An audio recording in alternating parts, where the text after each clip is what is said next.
जबकि उधर जुड़वा शहरों में मतला अबर आलूद है। महकमे मौसमियात के मुताबिक आज रात बारिश का सिलसिला शुरू होगा, जो आइंदा 2 रोज तक वक्फे से जारी रहेगा। मजीद बता रही हैं फौजिया अली।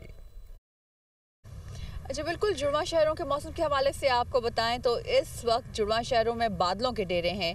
मतला अबर आलूद है। सर्दी की शिद्दत में काफ़ी इजाफा हो गया है। इस वक्त दर्जा हरारत इस्लामाबाद का 11 डिग्री सेंटीग्रेड है, जो कि मज़ीद कम होने की भी पेशगोई की गई है, क्योंकि महकमा मौसमियात के मुताबिक आज शाम रात के औकात में बारिश बरसने का सिलसिला शुरू होगा, जो वक्फे से आइंदा 2 रोज़ तक जारी रहेगा।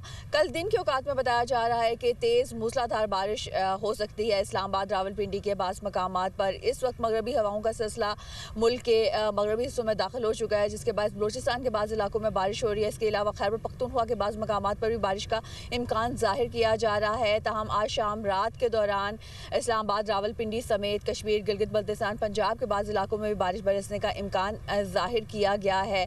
पंजाब के बाज़ इलाकों में धुंध की जो शिद्दत है उसमें कमी की भी पेशगोई की गई है, और यही बताया जा रहा है कि 2 जनवरी तक वक्फे से बारिश का सिलसिला जारी रहेगा मुल्क के मुख्तलिफ हिस्सों में, और जिसके बाद सर्दी की शिद्दत में इजाफा होगा। जी।